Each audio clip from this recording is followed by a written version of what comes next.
We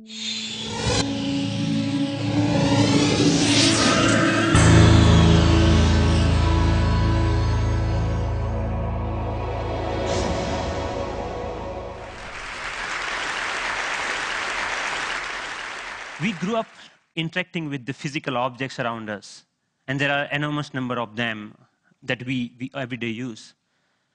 Unlike our most computing devices, these objects are much more fun to use with. When you talk about objects, one another thing automatically comes attached to that thing, and that is gestures, how we manipulate these objects, how we use this object in everyday life. We use gestures not only to interact with these objects, but we also use to interact with each other. Like gesture of namaste, maybe to respect someone, or maybe in India, I don't need to teach a kid that this means 4 run in cricket. It comes as a part of our everyday learning.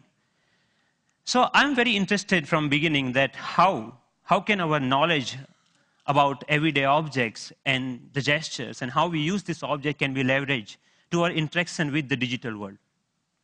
Rather than using a keyboard and mouse, why can I not use my computer in the same way that I interact in the physical world? So I started this exploration around 8 years back, and it literally started with a mouse on my desk.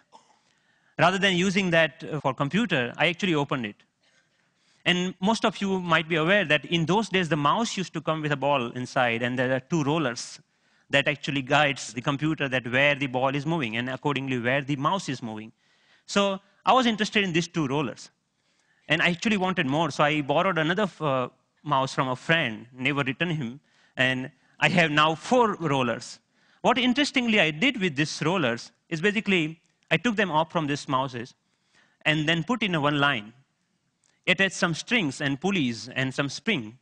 And what I got is basically a gesture interface device that actually acts as a motion sensing device made out of $2. So here, whatever movement I do in my physical world is actually replicated inside the digital world just using this small device that I made around 8 years back in 2000. Because I was interested in integrating these 2 worlds, I thought of sticky notes. I thought, why can I not connect the normal interface of physical sticky note to our digital world? A message written on a sticky note with my mom on a paper can come to an SMS, or maybe a meeting reminder automatically syncs with my digital calendar. And a to-do list automatically syncs with you. But you can also search in the digital world, or maybe you can write a query saying, what is Dr. Smith's address? And this small system actually prints out. So it actually acts as a paper input-output system, just made out of paper. In one another exploration, I thought of making a pen that can draw in 3 dimensions. So I implemented this pen that can help designers and architects not only think in 3 dimensions, but they can actually draw so that it's more intuitive to use that way. Then I thought, why not making a Google map, but physical world? Rather than typing a keyword to find something, I put my objects on top of that. If I put a boarding pass, it will show me where is your flight gate. A coffee cup will show you where you can find more coffee, or where you can trace that cup. So this was some of the earlier explorations I did, because the goal was to connect these 2 worlds seamlessly. Among all these experiments, there was one thing very common. I was trying to bring a part of the physical world to the digital world. I was taking some part of the objects or anything intuitiveness of the real life and bringing them to digital world. Because the goal was to make our computing interfaces more intuitive. But then I realized that we humans actually are not interested in computing. What we are interested is in information. We want to know about things. We want to know about dynamic things going around. So I thought about last year, in the beginning of the last year, I started thinking that why can I not take this approach in reverse way? Maybe how about I take my digital world and paint the physical world with that digital information? Because pixels are actually right now confined in these rectangular devices that fits in our pocket. Why can I not remove this confine and take that to my everyday objects, everyday life, so that I don't need to learn the new language for interacting with those pixels? So in order to realize this dream, actually I thought of putting a big size projector on my head. I think that's why it's called head-mounted projector, isn't it? I took it very literally and took my bike helmet, put a little bit cut over there so that project actually fits nicely. So now what I can do, I can augment the world around me with this digital information. But later, I realized that I actually wanted to interact with those digital pixels also. So I put a small camera over there that acts as a digital eye. Later, we moved to a much better or consumer-oriented pendant version of that many of you are now knowing as sixth sense device. But the most interesting thing about this particular technology is that you can carry your digital world with you wherever you go with you. You can start using any surface or any wall around you as an interface. The camera is actually tracking all your gestures. Whatever you are doing with your hands, it's understanding that gesture. And actually, if you see, there are some color markers that in the beginning version we were using over there. You can start painting on any wall, that you stop by a wall and start painting on that wall. But we are not only tracking here one finger. We are giving you the freedom of using both of hands. So you actually can use both of your hands to zoom into or zoom out a map just by pinching operation over here. The camera is actually doing getting all the images, it's doing the age recognition and also the color recognitions, and like so many small algorithms are going inside. So technically it's a little bit so complex, but it gives you an output which is more intuitive to use in some sense. But I'm more excited that you can actually take it outside. Rather than getting your camera out of your pocket, you can just do the gesture of taking a photo, and it takes photo for you. Right? Thank you. And later, I can find a wall, anywhere a wall, and start browsing these photos. Or maybe, OK, I want to modify this photo a little bit and send it as an email to a friend. So we are looking for an era where computing will actually merge with the physical world. And of course, if you don't have any surface, you can start using your palm for simple operation. I'm here, I'm dialing a phone number just using my hand. Yep. The camera is actually not only understanding your hand movements, but interestingly, is also able to understand what objects you are holding in your hand. What we are doing here is actually, for example, in this case, the book cover is matched with so many thousands of, or maybe millions of books online, and checking out which book it is. Once it has that information, it finds out more reviews about that, or maybe New York Times had a sound overview on that, so you can actually hear on a physical book as a review of a sound. Gave a famous talk at Harvard University. This was Obama's last visit last week to MIT. And in particular, I want to thank two outstanding MIT So professors. I was seeing the live of his talk outside in just a newspaper. Your newspaper will show you live of your weather information rather than having updated like you have to check your computer in order to do that, right?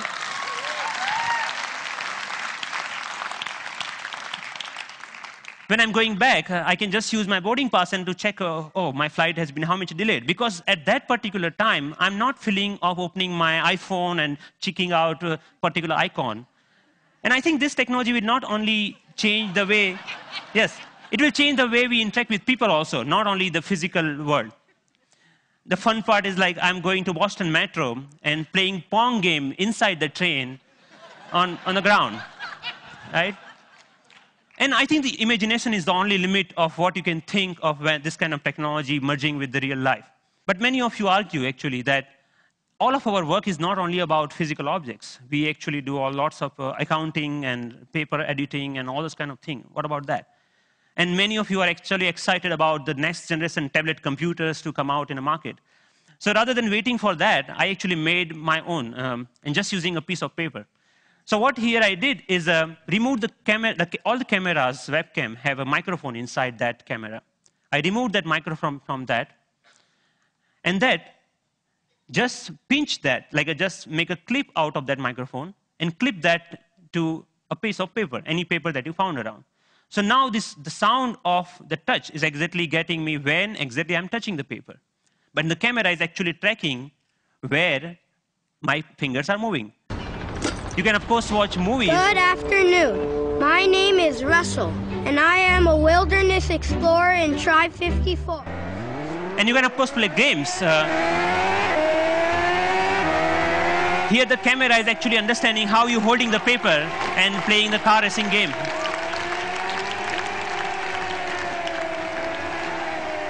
Many of you already must have thought, okay, you can browse. Yeah, of course you can browse to any website. So you can do all sort of computing on a piece of paper wherever you need it. So, but more interestingly, I'm interested that how we can take that in a more dynamic way. When I come back to my desk, I can just pinch that information back to my desktop so that I can use my full-size computer. And why only computers? We can just play with papers. Like paper world is interesting to play with. So here I'm taking a part of a document and putting over here the second part of from second place, and I'm actually modifying the information that I have over there. Yeah, and then I'm saying, okay, this looks nice. Let me print it out, that thing. So I have a now printout of that thing, and now, so the workflow is more intuitive the way that we used to do before, maybe 20 years back, rather than now switching between these two worlds. So as a last thought, I think that integrating information to our everyday objects will not only help us to get rid of the digital divide, the gap between these two worlds, but will also help us in some way to stay human, to be more connected to our physical world. And it will actually help us not end up being machines sitting in front of another machines. So that's all. Thank you.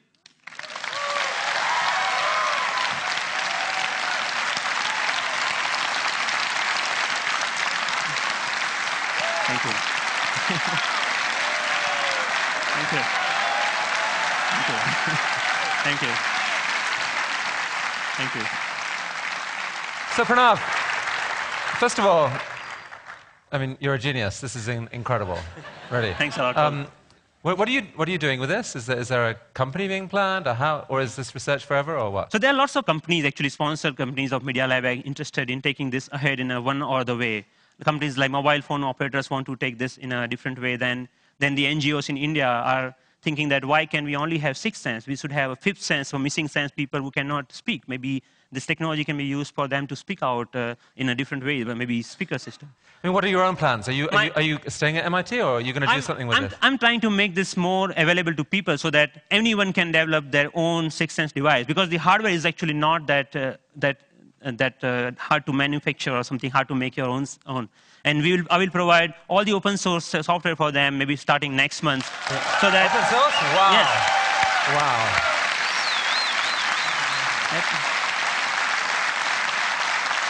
Are you going to come back to India with some of this at some point? Yes, of course. I mean, what are your plans? MIT, India, how are you going to split your time going forward? There is a lots of energy here, lots of learning. Like all of this work that you have ever seen is all about my learning in India. And now, even if you see, it's more about the cost effectiveness. This system costs you $300 compared to the like $20,000 of Surface tables or anything like that. Or maybe even the $2 mouse gesture system at that time was costing around like $5,000. So we actually, I showed that to, in one of the conference to President Abdul Kalam at that time. And then he said, okay, we should use this in Bhabha Atomic Research Center for some use of that. So I'm more excited about how I can bring the technology to masses rather than just staying that technology into lab or environment, something like that. Based on the people we've seen at TED, I would say you're truly one of the 2 or 3 best inventors in the world right now. And it's been an honor to have you here at TED. Thank you. Thank you so much. Nice meeting you. It was fantastic.